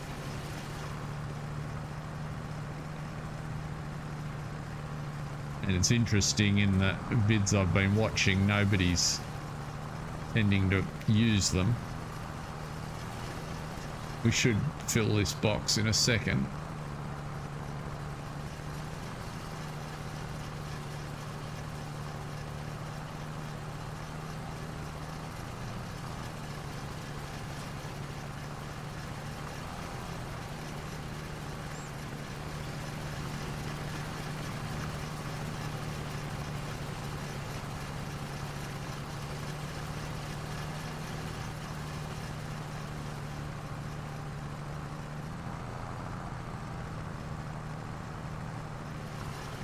Showing the surface of the box has not got a little bit more life to it.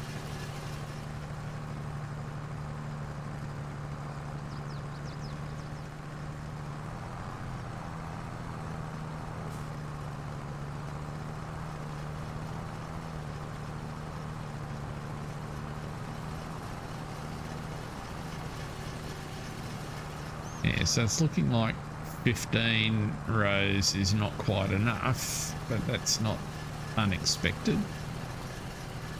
Pretty close, because it's quite maneuverable. If you had 20 rows, I reckon it'd just about turn it.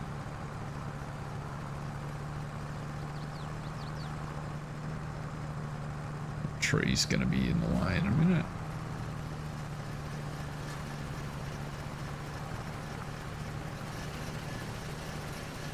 And this one we should go all the way to the other end now, which will fill these boxes, I would think.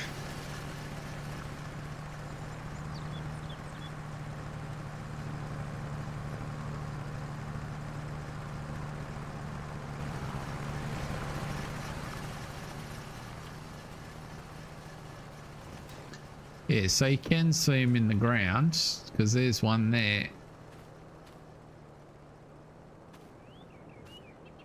But they're hard to spot.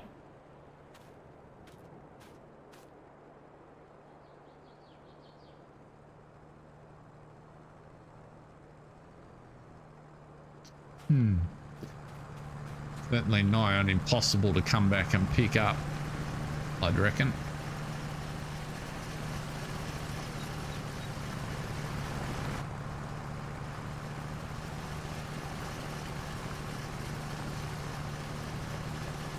on the last box now.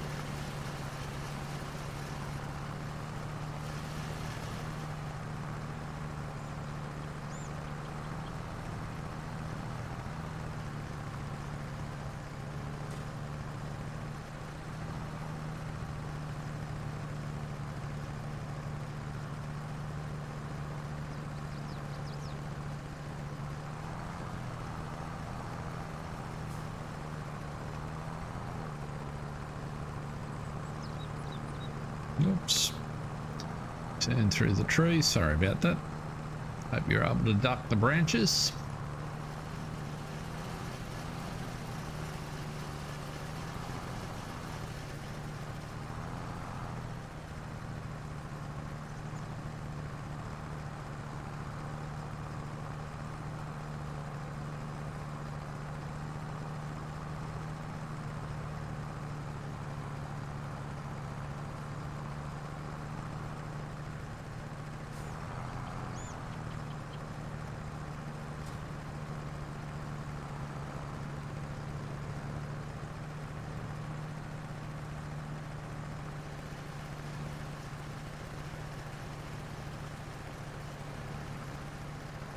Another 1,000 litres to go.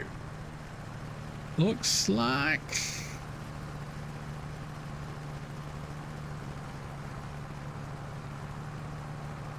you go finish that contract, couldn't I, that we took before? Sowing completed. Select you.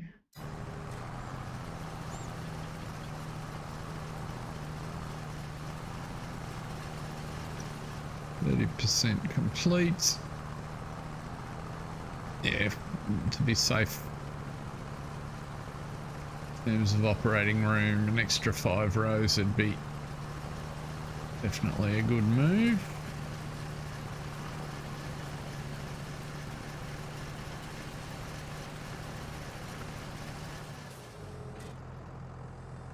Yeah. So if we drive over here,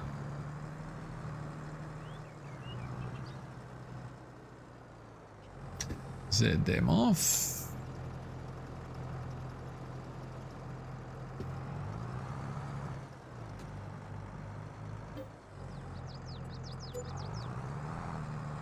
I'm sure that's the sort of thing, if there was enough demand for it, at some point Crossplay will introduce an option to, that's assuming it's not already there and I just haven't seen it. We'll go and have a look at that in a second.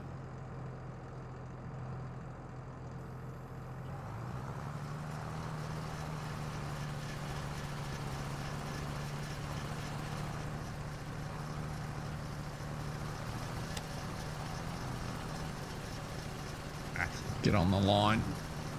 Come on.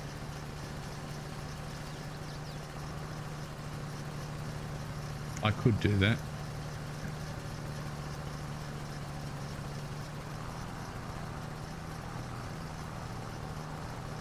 Good call, Mark.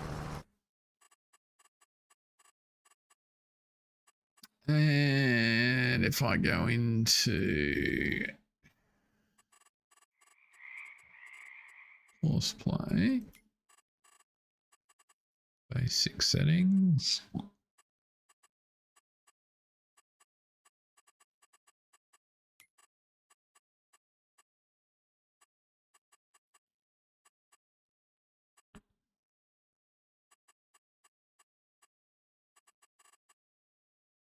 Yeah, it'd be simple enough for them to add a setting in here.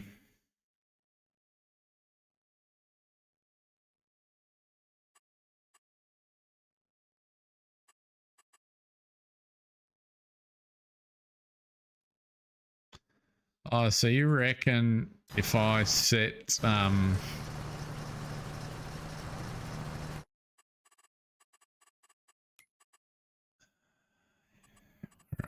where are we?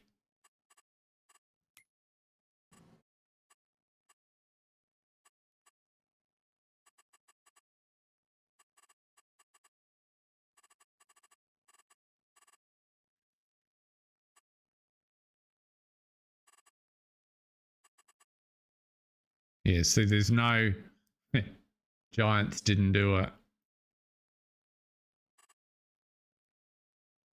refill for boxes.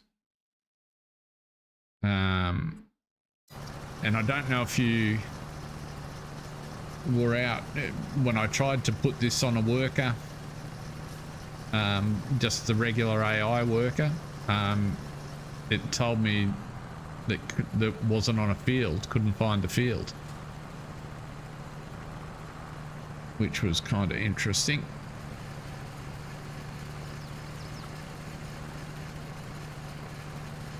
That's why we're on Crossplay, because I tried to just put a regular worker on it. Anyway, that is working. Let's see what, because I haven't used this horse trailer before. Let's see what auto load. We'll just get Grant to drive this one, and he can do the pallet stacking.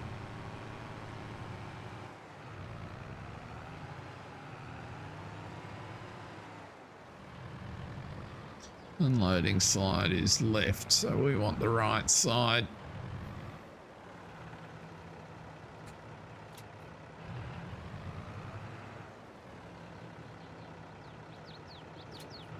Not bad.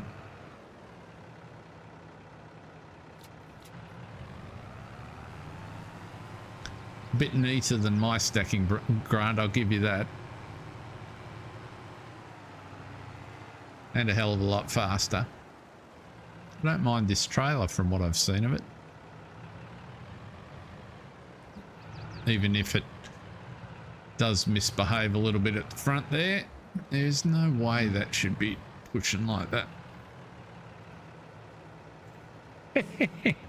Thanks, Argsy. You missed my attempts at pallet stacking not 20 minutes ago. Oh, come on. Really?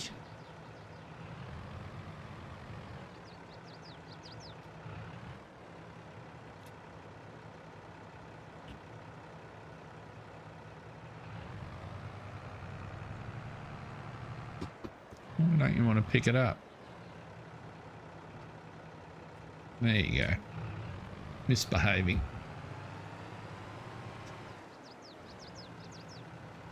Hope you're having a good evening, Argsy. You're getting on top of all the work you got to get done before you head OS. Oh, yes. Loading area is full. Oh, it is too. Wow.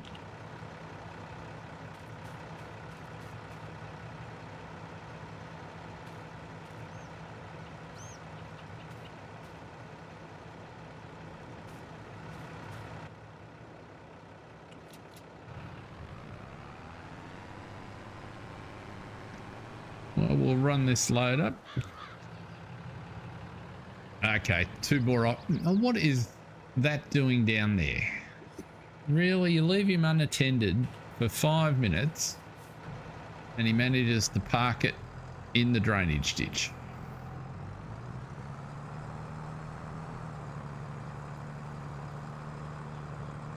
Could have been worse. Could have been when we had the rainstorm before.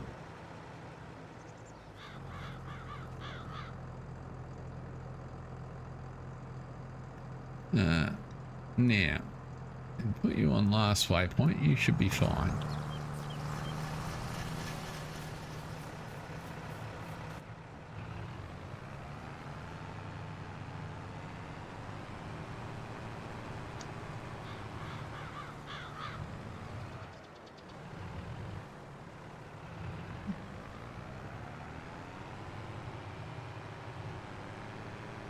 So the consensus seems to be, Argsy, that everyone wants you to come back to the Southern Hemisphere with a beta test version of FS25 so that we can check it out in secret, you know, and proper shakedown test out of the side of the prying eyes of the rest of the world. I'm sure you can negotiate something.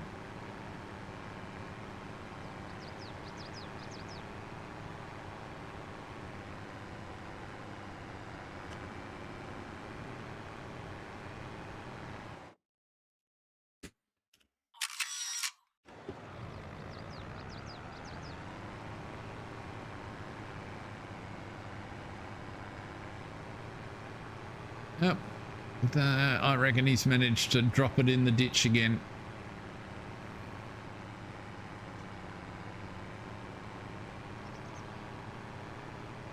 He did 4 or 5 rows while we were sitting in the cab alongside him. The minute we're not paying attention, he drives off the end of the field. Unbelievable.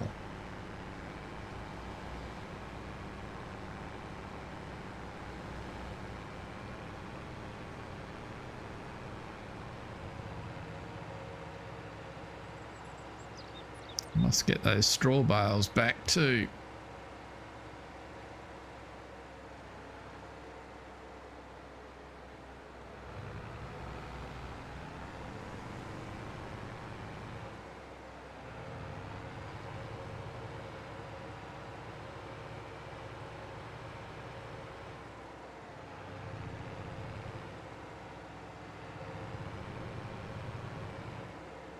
Much brighter end to the day than all that rain we had before.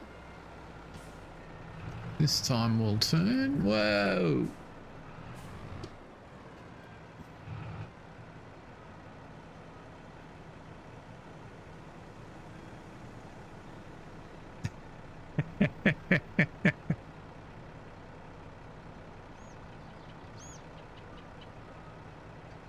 Yes.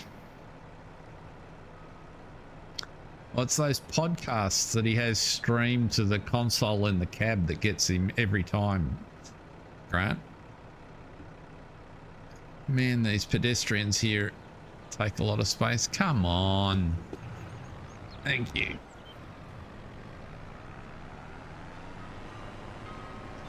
It's immersive, but that crossing really is annoying.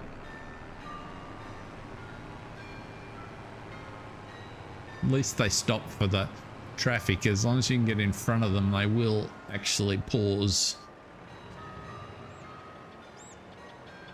As a true French pedestrian would. There's no raised fists and abuse.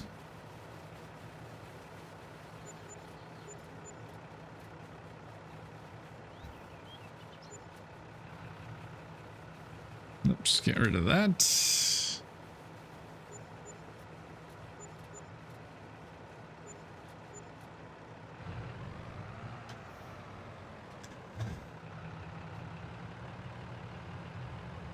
So you reckon, Argsy, you comfortably reduced the average age in the room?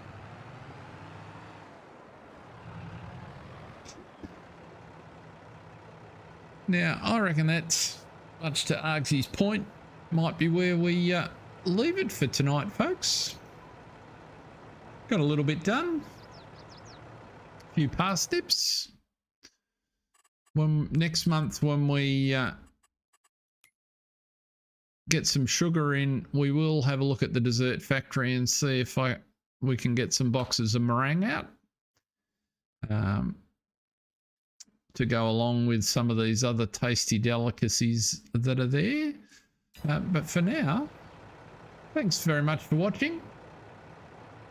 Mark and Argsy, have a great time at FarmCom and learn some good stuff. Come back with the good oil, and we'll catch you next time. We'll be back streaming here on Monday evening, 7:30 Australian Eastern Standard Savings Time.